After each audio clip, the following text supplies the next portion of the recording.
in your rambling, incoherent response were you even close to anything that could be considered a rational thought?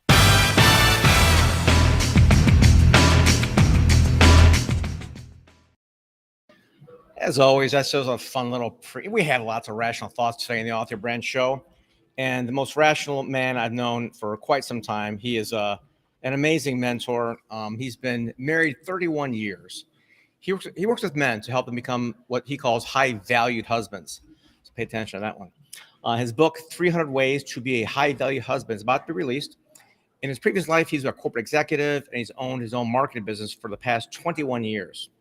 And what he's discovered is after watching so many men go through divorce, he's decided to close his successful marketing company to exclusively focus on helping men save their marriages. Without further ado, I'd like to welcome my friend and amazing man, Mr. David Frey. David, how are you today? Hey, Doug. Thank you for having me. You bet. Good to be here. So what are we going to cover in the next 20, 30 minutes, or why should people listen to us? Well, why should people listen to this? Well, number one is because the divorce rate, at least in America, is terrible. 40 to 50% of all marriages end in divorce. And that in itself is causing catastrophic problems in our society. So chances are 1 out of 2 of the men that are going to watch this, or women that are going to watch this, are going to at some point in time experience either some really tough times in their marriage. That's pretty much all marriages, but eventually end in divorce. And I'm here to try and stop that. That's why that's what we're going to talk about today is so very, very important. I'm going to give the men that I hear, and if you're a woman and you're listening to this, everything that I say is going to apply to you. I'm just going to say the word man, but it applies to you as well. We're going to give them a few keys to help you to avoid that. Nice. Well, talk me about the core issue here. What is it? People fall in love, they want to get married. What causes divorce? How does it go from some bliss to, say being separated like that? Right. Well, when you look at a lot of studies and research, some of them will say that it's finances. It's if you look at the Hollywood divorces, they put irreconcilable differences. Yeah. But it's not finances. It's not differences. It's not infidelity, and it's not arguing too much. That's not the reason that people get divorced. There was a study done by the University of Denver, and this was a very big study, and it was found that lack of commitment is the number one reason for divorce, which is kind of interesting. Lack of commitment. So what does lack of commitment really mean? Well, commitment means to keep trying no matter what, right? When you're committed, you're like all in to something. So a lack of commitment is when one or both partners are unwilling to take ownership or take responsibility for fixing their marriage problems. So they blame the other spouse and they quit. Okay. And that happens over and over. Listen, you cannot solve any marriage problem unless you first recognize that there's a problem. Second, realize that you are a big part of that problem, even if you're darn sure that you are not. You are a big part of that problem. I can talk about that a little bit more. And number 3, to initiate radical steps to try and fix it. You have to do those things in order to solve any marriage problem. Recognize there's a problem. And by the way, there has been studies that have shown that men naturally believe their marriage is in a better state than what the wife thinks it is. And that's one of the reasons that wives filed for divorce way more often than men. So men, if you're listening, you need to recognize when there are serious problems in your marriage, and you got to realize that you're a big part of that problem, and you got to initiate radical steps to fix it. But what usually happens is that people are tired of trying, or they think that they've tried enough, or they don't believe that their spouse will ever change. And so they just quit. Now, there are other reasons. There are extenuating circumstances. Yeah, there could be abuse or something like that. But you mentioned in your book this thing called ownership. and you don't own your spouse or own the marriage. What do you mean by ownership? Well, in my program, we have 3 pillars. Number 1, own up, grow up, and show up. Own up, grow up, and show up.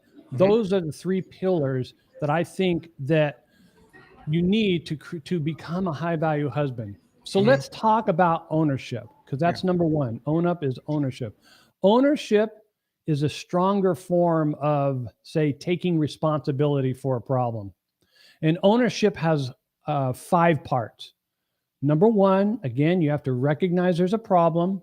Number 2, you have to take responsibility for the problem. Putting the blame on yourself or admitting your mistakes and the flaws in your character that cause the mistakes or a series of mistakes. That's what it means to take responsibility. And Doug, for many years, I've been married for 31 years. For many of those 31 years, I blamed my wife for starting all of our arguments. I used to say to her, well, if you wouldn't bring this up, or if you wouldn't get upset, or if you wouldn't complain, we wouldn't be having these arguments. And so what that was doing is it was giving my power away to actually fix the problems. Wow. That's number 2. Number 3 is, and again, we're talking about taking ownership. The third part of taking ownership is apologizing for your errors. You've got to say, I'm sorry, recognize the hurt that it's caused your wife, own up to that flaw in your character that caused it. All right. So a lot of men will say, hey, that's just how I am. I'm a man. That's how I was built. And they use that as an excuse. Yeah. But you need to own up to that flaw in your character. And number 4, you got to tell them how you're going to try and change it. That's the 4 elements of taking ownership. And then you got to initiate active steps to change so that you turn your flaw into your strength. Listen, behavior change is hard. It takes a huge amount of internal effort and repetition to make it a habit. So you need to live like an ownership lifestyle. And if I could tell men one thing, is to just always assume that now this is going to sound harsh. Yeah. Man, I know you're not going to take this well. But I tell you, it will serve you in the long run. When something goes wrong in your marriage, just assume that you have 90% of the blame for that. And I'm going to tell you why, Doug. Yeah. Because you have the power. All arguments start not on the first criticism. All arguments start on the response to that first criticism. And so if your wife criticizes you or she complains, how you respond to that is actually going to start the argument or it's going to end the argument. And so living an ownership lifestyle is saying, okay, we had that problem. I caused the argument because I didn't respond in this way. I could have handled it much better. And if you can just live that way, little by little, a lot of these things start to evaporate. Yeah. If you were talking to a woman, would you use the same percentage, or is it you're making the leadership role for this to be a male-dominated thing? I would give her the absolute same percentage. And here's why.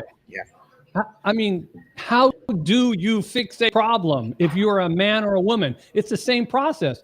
Yeah. Even a woman has to take ownership. But here's the problem with women. And when I talk about, what I'm saying is generalities, my friends. Please do not get your feelings hurt when I say these things. When a woman is like this or a man is like that. These are generalities.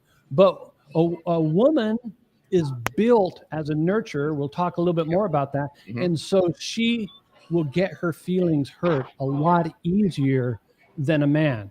Okay. Sure. So, and naturally speaking, there's actually a part of her brain that makes her react in a negative way as though she takes things personally a whole lot faster than a man. That's why it's harder to hurt a man's feelings than it is a woman's feelings. A woman will personalize the issue very quickly, but it's the same. She needs to if she has problems she's got to fix, so she's got to look at it and say, I'm 90% of the problem. I need to take ownership of the problem. Yeah. Let's and I'm going to veer really quick because the men are going to resonate with this. Man wants to have sex. He has a high desire. Woman has a low desire. She doesn't want to have sex as much as him. And when that happens, the woman will just say, that's just the way that I am. And the man will say, that's just the way that I am. But they both have an issue that they need to work on. The man needs to create an emotional connection with the women before she will want to do that. And a woman needs to create a sexual connection with the man. She needs to work on doing that. And so just because we are built one way as a human doesn't mean that we don't need to take ownership of that issue and try and work on it. I love that. Once I heard a saying once that women need to feel loved to have sex, and men need sex to feel loved. You know, to summarize the real bullet point. Yeah. You know, you talk about anger a lot in your book too, David. I'm really curious about that in terms of like getting angry isn't anyone's fault. What does that mean? I would say that anger is a protection emotion. Well, first of all, let me go back to your question. Sure. Getting angry really isn't anyone's fault. All right. And I'm going to tell you why. We're going to go into the science of anger. Cool. I'm going to get into the biology of getting angry so that you really understand where this comes from, because it's really not your fault that you get angry. Angry is always a secondary emotion, but it comes from an emotion. Anger is a protection emotion. It's designed to keep you safe. It's also designed to keep you alive. When your brain detects danger, it instantly puts your body into defense mode. And anger is a big part of that defense system. Let me take a drink. Every person who is ever born on this earth has a built-in survival system. Think in prehistoric times, okay? Let's say 194,000 years ago, when kind of like they say that they have fossils from 200,000 years ago that man, so they don't really know how old man is, but they found fossils 200,000 years old. Back in those days, man, if you didn't react very quickly, you were going to get eaten, right? So your body has a built-in protection mechanism to help keep you safe from that. And civilization really has only existed for the last 6,000 years. So that leaves 194,000 years that we were bred and practiced this protection mechanism. It's our natural instinct to survive. It's great for keeping us alive, but it's terrible for our relationships. So, Doug, you've got two systems in your body that control your anger, okay? One system amps it up, and the other system calms it down. The one that amps it up is called the sympathetic nervous system. And it's the system that amps it up and is designed as a safety mechanism. Some people call it the fight or flight system in our bodies, because when it's activated, it puts you in fight mode. It puts you in defensive mode. Or it puts you in, let's get the heck out of here mode, right? The heart of that system is a little piece in your brain called the amygdala. And the amygdala does two things, okay? Number one, it's always scanning for danger. And when it senses danger, it instantaneously produces two hormones. One is called adrenaline, and the other one is called cortisol. The adrenaline increases our heart rate and our blood pressure, and cortisol is a stress hormone. So you know how your body feels when you get stressed, and and it creates those two hormones and puts it on your body because it puts your body in fight mode. All right. And that's for survival. The other thing it does, it shuts down the prefrontal cortex of your brain, which is the cognitive thinking part of your brain. And when the prefrontal cortex is shut down, we immediately stop thinking rationally. And that is why when men or women get really angry, they start doing things that they would regret. Okay? That's the first system. The second system is called the parasympathetic nervous system. And it's a system that when it's activated, it calms your body down.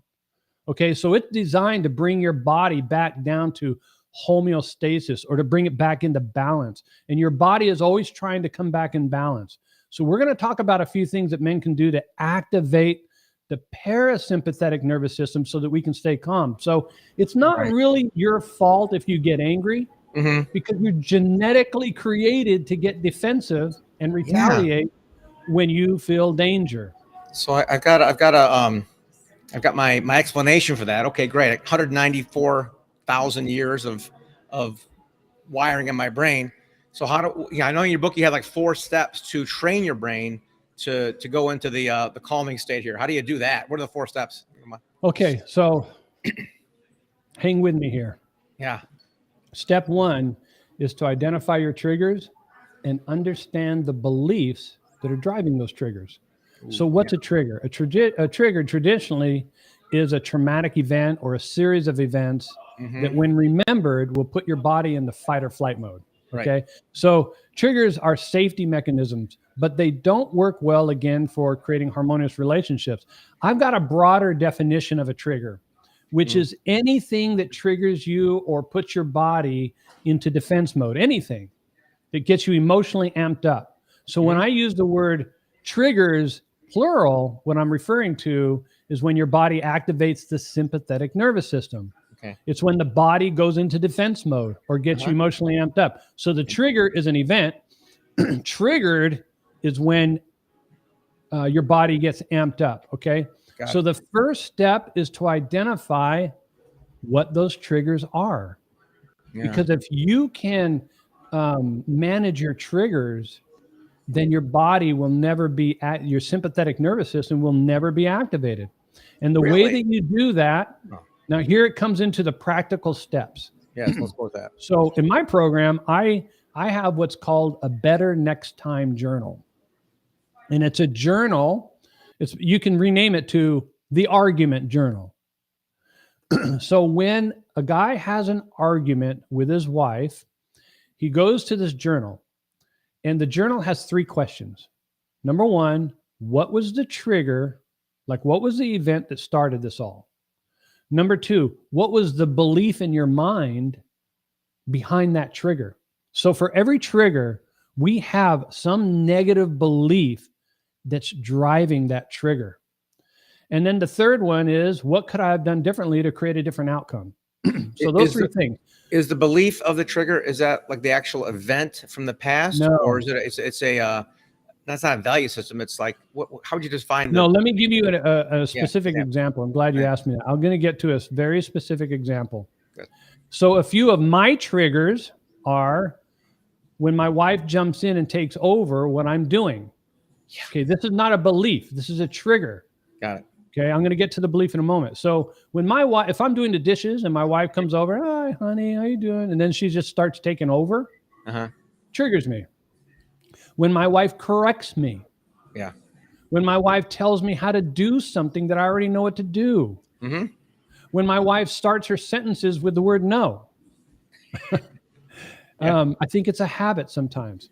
Everyone has triggers. So those are my triggers. Now, Doug, here's the beliefs that drive those triggers. I believe my wife is controlling. She's trying to control me.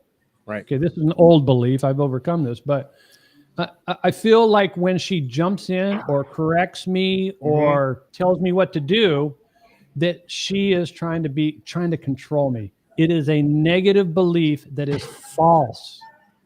A second belief I have is I believe my wife is a glass half full person.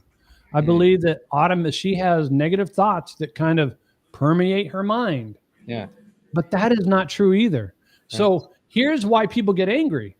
When an event happens, your mind interprets the event based on the existing belief. Right.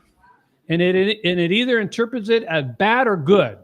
Okay. And when it interprets it as bad, that's danger. It activates the sympathetic nervous system, specifically the amygdala. So here's the deal. If you can replace your negative beliefs with the positive ones, your brain is going to assign a positive interpretation or meaning to the event. And it's going to drive thoughts that will produce positive emotions. And beliefs drive thoughts. And thoughts drive emotions. And emotions drive actions. Yeah. Okay. So I want to know what you transpose here. What beliefs did you switch out from controlling? I'll show you. I'll tell you right in the next part.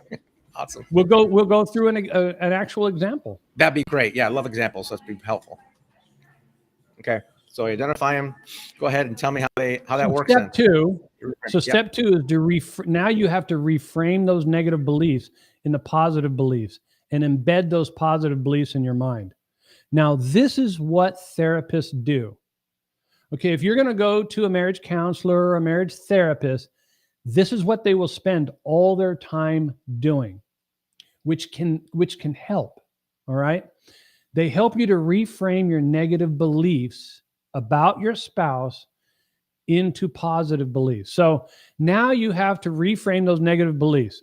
Okay. So let's take one of my old negative beliefs about my wife. I believed my wife is trying to control me. Okay. So you got to ask yourself, it's a couple of these questions. Is it really true? Is she really trying to control me? Does she have this devious plan to take over control and dominate me? No, of course not. In fact, Doug, she's actually programmed to be a nurturer. Just like men are genetically programmed to be hunters, women are genetically programmed to be nurturers. So in prehistoric times, men hunted and killed for food. Women nurtured the children that helped to cook the food. Women are nurturers and helpers. It's in their genetic nature. So those two roles played together to provide the best survival mechanism for our species. So now let me bring it back. In reality, she's not trying to control me. She's actually just trying to help me. When she corrects me, when she tries to jump in, these are things that trigger me because I have this negative belief that she's trying to control me. So I have to change that belief. I want to replace that belief that my wife is not a control freak, but that she's actually a helper. So when she corrects me or tells me what to do or jumps in and takes over, again, that's her natural genetic nature being activated. And I've got a method called, I call it the Domino Method. I got it from the book from Gary Keller called The One Thing. Have you ever read that book? It's wonderful. Yeah. I love it. It's the one thing. And basically what he says in that book is, what is the one thing that if you mastered that one thing would make all the other problems irrelevant? Yeah. Okay. So let's apply that to marriage. So in marriage, I ask men, what is the one belief that if you embedded it into your subconscious mind and had instant recall of that belief during very stressful moments would keep you calm as a summer morning? So again, think about the dominoes, all right, and how they fall. When dominoes are lined up, the first one is pushed, hits the second one, and starts a cascade of events that knocks all the dominoes down. So with the domino method of changing beliefs, you want to embed one overriding positive belief that will overpower all your other negative beliefs about your wife. So since what is my dominant negative belief, or was my dominant negative belief about my wife? It was a belief that she was trying to control me, that she had bad intentions. Okay. That was this. And now I have to come up with a belief that is so positive and it will override that other belief. So listen to this. What if I have this belief? Instead of thinking she's controlling and that she's bad for it, and me interpreting that as bad, what if I have a belief that says, Ingrid, that's the name of my wife, has good intentions. She's just trying to help me. I choose not to be offended. Okay? Now, here's what you do. And this is what I have clients do. They don't want to do it, but once they do it, and they really do it, it works. You want to embed that into your subconscious mind. So we have to do that, you have to repeat it over and over again many times, just like a radio commercial or a TV commercial. You have to repeat it many times to embed it into your subconscious mind. So you take an index card, okay? Take an index card and you write this phrase 10 times on the card. Ingrid has good intentions. She's just trying to help me. I choose not to be offended. And now you repeat that phrase 10 times on the way to work in the morning, 10 times after lunch in the afternoon, 10 times in the evening before bed, and you do that for 90 days. And if you multiply that, that's around 2,700 times. I'm not really sure, but the brain is eventually automatically going to remember that phrase because you're repeating it so often that it embeds it. And so that's called mental reprogramming. And when you do a mental reprogram of your brain, when the event happens, the brain is going to instantly recall the new belief, assign a positive interpretation of that event, and it's going to stop the sympathetic nervous system from being activated. Basically, it's going to help you stay calm in otherwise very stressful moments. That is one way, okay? That's one way. But there's more. You mentioned, I think, there is breathing. more. There's there. I'm gonna give you a couple more. One that changed my marriage forever. All right. The first one is nasal breathing. Have you ever heard take a deep breath? Sure. Yeah. Okay. Nasal breathing, when you breathe, basically it's just breathing through your nose. Yeah.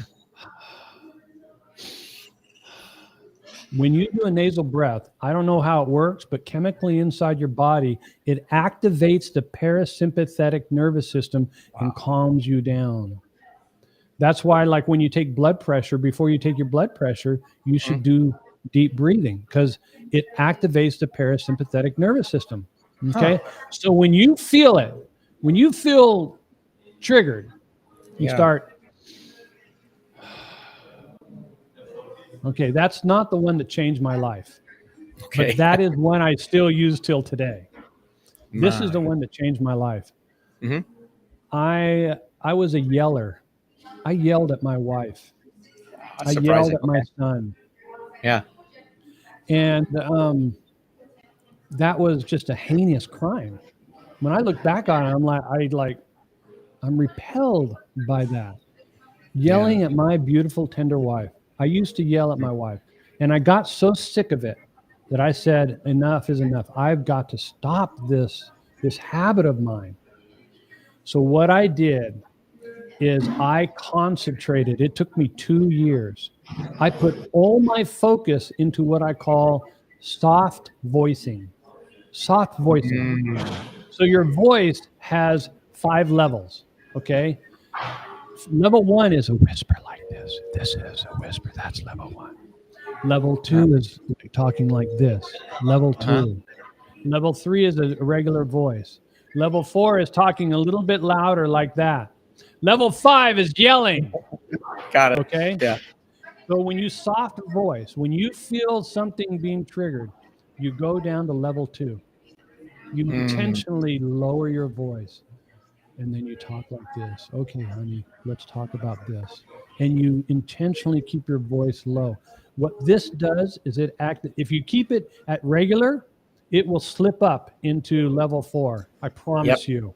Yep. If you keep it in level 2, it will activate the parasympathetic nervous system and it will calm you down. And guess what? It will calm her down too. Yep. I worked on this habit for 2 years. And Doug, it's a rare, very, very, I don't yell at my wife anymore, really. I mean, I hate to say never, because that's a long time, but I can't remember when I've, yelled at my wife. Outstanding. That is so cool. So those are 2 things. Those are two things. Do you want to know the third, or do we have time for that? I sure. We have time. Yeah, I want to hear it all. Yeah. Okay. So this is the third thing. It's called magic phrases. Did you know that there are magic phrases that you can say in an argument that will immediately de-escalate the tension? When you use a few of these phrases, they'll instantly activate your wife's and yours parasympathetic nervous system, which will automatically make a chemical change in your body to calm down your brain. And guess what happens when you're calm? Your prefrontal cortex still works. And so you can talk logically and not emotionally. Wow. You know why divorces happen? Because the sympathetic nervous system is constantly activated, the prefrontal cortex is shut down, and there is no filter. A good example is a dog. Okay, I've got a little dog named Oreo. And when I take the dog walking, and if there's another dog or a man or a woman walking on the other side of the street, there's no filter between the dog's sympathetic nervous system and his mouth. Yeah. It's just, and that's because instantaneously the small little prefrontal cortex that he has gets shut down. Okay. And that's what happens in us. But these little phrases are like magic. And for the purposes of this podcast, I'm only going to give you 3 phrases. But I want you to memorize these phrases. Repeat them over and over so they become an automatic part of your vocabulary. Okay. This is the first phrase. And this phrase is so important that I heard one of the world's most renowned marriage counselors say that these are the 3 most important words in marriage. And what do you think they are? I don't know. I'm sorry, or I hear you, or I understand how you feel. I don't know. Okay. A lot of people would say, I love you. No, no, that's not. Although that is important. Yeah. This is what it is. Okay. It's tell me more. Tell me more. Ooh. Tell me more. When a man is talking to a woman. Yep. Good one. You say, tell me more. Okay. When your feelings get hurt and you have this overwhelming impulse to defend yourself, you just say, tell me more. Love it. And when you ask your wife to tell you more, guess what? It's going to be inviting her to do exactly what she wants to do. Yeah. Tell you more. And it's going to throw her off for a moment, but she wants to tell you more because that is how women are programmed by their nature to cope with their stress. Sure. Women are programmed from birth to talk their stress out. Men are programmed to process their thoughts in silence to cope with their stress. Yes. Women got to talk. So when you tell your wife, tell me more, you're inviting to do the very thing that she needs to do to cope with her tension and stress. Magic. Okay? That is magic. Good job. Yeah. Okay, that's the first magic phrase. Yeah. The second magic phrase is, you might be right. Okay, this phrase immediately will de-escalate the tension. Yep. Because she's fully expecting you to retaliate. Right. Instead, you're doing the opposite. You're agreeing with her. You're telling her that she might be right. You're not saying she is right. Yeah. You're just saying that she might be right. So you're not lying to yourself. Yes. So that's called validation. And when you validate her feelings, it helps her to feel as though her feelings are good, that they're true. Brilliant. And when she feels that, there's this underlying message that's sent to her that says, I care about your feelings, and thus I care about you. And that's what women ultimately want. All women want 2 things. The feeling that she is heard, and the feeling that you understand where she's coming from. From. So a magic phrase to say when your wife is upset is to say, honey, you might be right. And then do not say but after that. Okay. Just say, hey, you might be right. You might be right. Stop there. Yeah. I can see why you might have that opinion. Yeah. Okay. So here's the third phrase. Now, this one everybody knows, but very few can actually say it. It's only 2 words, and it seems to be the 2 hardest words to say in the English language. I'm sorry. You know, when you get vulnerable enough to communicate to your wife that you were wrong and that you're sorry, she's going to immediately let down her guard, and the tension is going to fly out the room.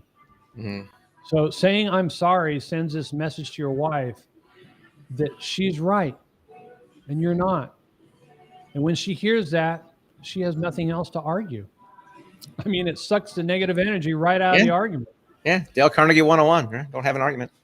And it's also telling her that you're willing to take ownership of your mistake. And that's really what she wants. Listen to this.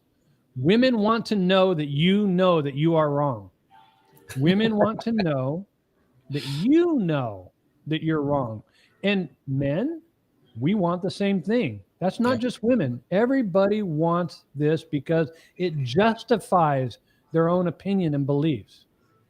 Okay, so those are 3 magic phrases that I gave you.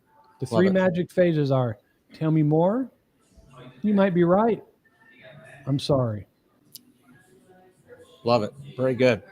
Is there a cheat sheet, something really easy you could give the listeners to help them out, get started before your book comes out? So if I had somebody who was sitting in front of me whose wife was still living with them, and they said to me, what can I do that's just really simple, easy, I can start today, that's going to make a difference? Like what's the magic wand that I can give to you? It's not all those magic phrases, because that requires a behavior change. And behavior change are hard. Like if you're getting triggered and your feelings, your emotions are getting amped up, and it's hard to say, tell me more. So that needs to be practiced over time. But I'm going to give you one thing that anybody can do. It's very simple to do, that will make a huge difference. In fact, it's the easiest thing that will bring the biggest return on your relationship investment. But first, before I do that, I have to explain a principle to you. Is that okay, Doug? Of course, yeah. Okay. So I want to introduce this principle of the love bank or the emotional bank account. Okay. If you've ever read Stephen Covey's book, 7 Habits of Highly Effective People, he talks about this emotional bank account. Sure.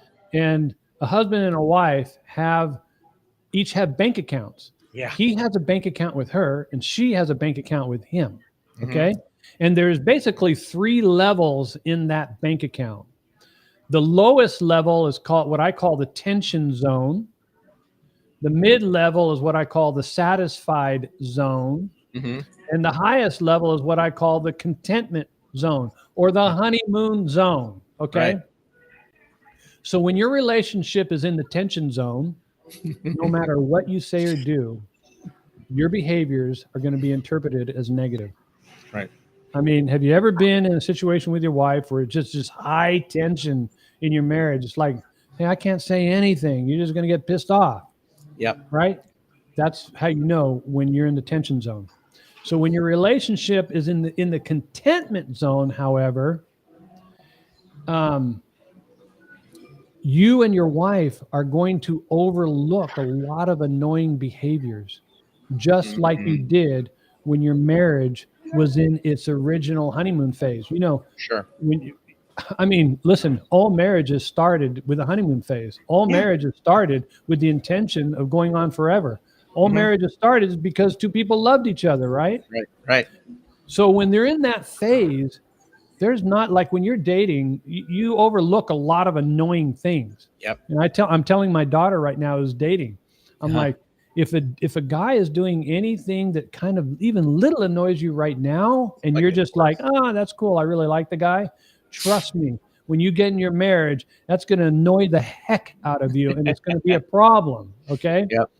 So the first thing that I would have a man do, now I wanted to explain that because it puts it in context, this thing. And you've heard it before, but it's to start a marriage gratitude journal. Okay. Gratitude is the antidote to all negative emotions. Totally.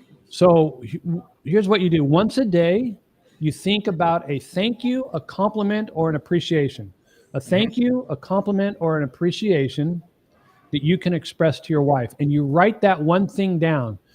I mean, you could write it in the notebook of your little smartphone, or you could send an email to yourself, or, write it in a text. Okay. But you have to write it down every day.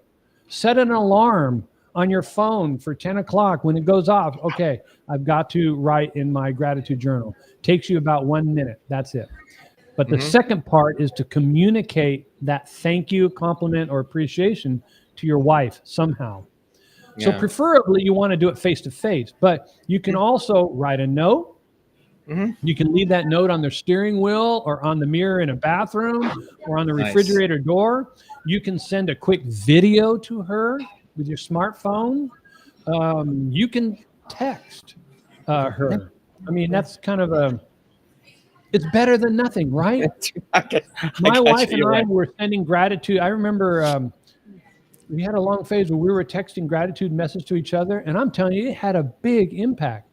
So every time you do that, you are making a deposit into your wife's love bank. And it elevates your relationship closer and closer to the contentment zone, little by little.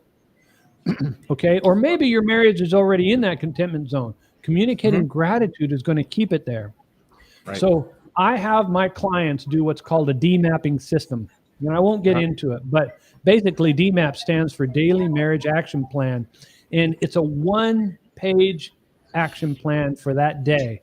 And at the bottom of the action plan is just a couple little lines to write in one thing they're thankful for, some appreciation or some type of gratitude. Just write it right there. And then figure out a way to communicate that with her. And then we actually track that. I have them track that, and we actually put it on a chart. Okay, the reason we do that is because we're taking this stuff seriously. Yeah. You track your finances. Why not track your love bank? I love it. Yeah. A lot of people say, well, I worked on my marriage. And I'm like, well, did you ever track a behavior on a daily basis? No. Okay. I think a lot of people say we worked on our marriage means I endured so much crap. Right? But actually working on your marriage means something very different. It means creating very specific goals and doing them on a daily basis and tracking them and even being accountable to somebody else. And I only say this last thing is that accountability is really, really important. It's very important. People that are obese, it's almost impossible for them to lose their weight and keep it off throughout the remainder of their life. Alone, like on their own, without any help, without any accountability. Because your body wants to constantly come back to homeostasis. It's constantly fighting back to go to that overweight state. Our behaviors are the same. Our emotions are the same. It always wants to come back to that. And so if you don't have some type of accountability to help you to repeat that behavior, the whole idea is to create a habit. And in order to create a habit, you have to repeat a behavior long enough to where it reaches a level of automaticity and it becomes automatic. But you got to repeat that behavior many, many, many times. And usually people don't have the willpower to do it. So they say, well, I tried working on my marriage. But after about 2 weeks, when my partner didn't respond, I said, screw you. Yeah. Right? That will not fix a marriage. No. Anyways. Amazing stuff. David, you are, I've known you for many decades, as we discussed earlier, as a brilliant marketer and businessman. But this stuff is gold. You are going to help so many marriages, so many families. I'm very, very impressed. It's going to be great. When is the book going to be out? If all the stars and moon align, I should get it up in average. Sometime within the next 2 weeks. Okay, it's all written. It's just getting all formatted and prepared. Yeah, okay, it's fine. So it'll be out very, very soon, or maybe by the time somebody sees this, it'll already be out. Is there a way will be on Amazon? Well, eventually, when they go to when they go to the website, which is highvaluehusbands.com, eventually, it'll be there. Okay, great. So I'll put that in the show notes below, folks. So if it's not there yet, it will be. Or if it's already there, make sure you get a copy. High Value Husbands or Husband? What is it? Plural. Plural. There's more than one of them. That's good. Okay. Thank you so much for your time today. It's a true pleasure and very, very impressed. Thank you very much. Thank you, Doug, for this opportunity. I hope it You helps bet. somebody out there. You are. Thank you. Whoa, we'll go ahead and say goodbye. That was our show today. Thanks so much for joining us on the Off Your Brand Show. You're going to want to take notes and make sure you click below and check out highvaluehusbands.com. There's some good stuff there for you. Talk to you later.